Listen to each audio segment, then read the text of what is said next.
So what is the difference between assisted living and memory care? Assisted living is a community where an individual can go to provide support services, specifically around activities of daily living and independent activities of daily living. There's socialization, excursions that folks can go on that are sponsored by the community. It's a retirement, but it's an exciting retirement. There's a lot of possibilities. People gain new hobbies and make new friendships.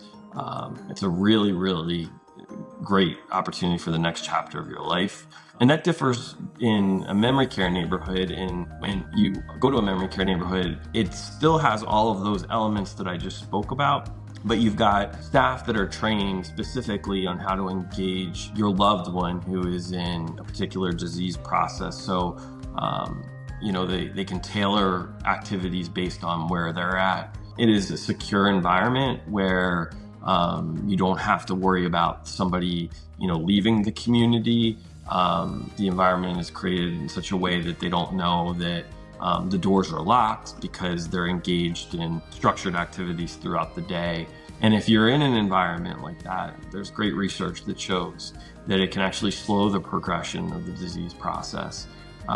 It doesn't cure it, and certainly everybody's different, but if we focus on exercise, nutrition, activity, social engagement, and the normalizing of behaviors that you're experiencing, it's a less stressful environment and a more engaging one where the individual tries to utilize all their brain capacity that they can to promote a more healthy life. Is it safe for someone with dementia to live in assisted living?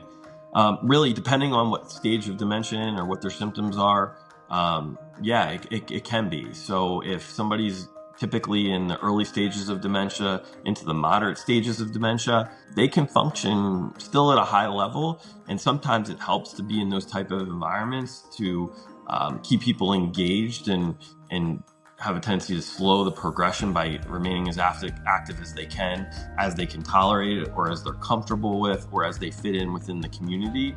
As somebody progresses into the later stages of dementia where they would stand out more by some of their behavior, or people might think that it's inappropriate for their behavior, that's usually a time to transition into a memory care neighborhood. But we have people that have successfully navigated the assisted living environment that have had early to moderate stages of dementia and done quite well.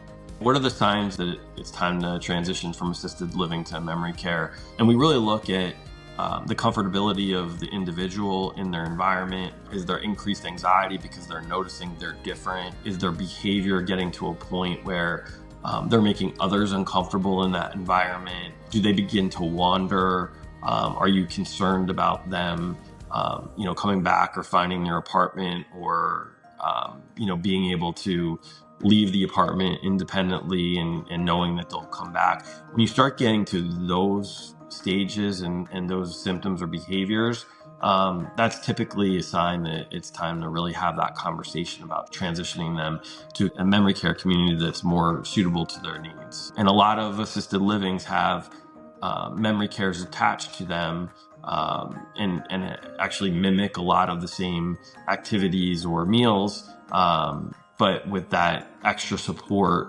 that's needed to deal with somebody that is experiencing more significant signs of dementia.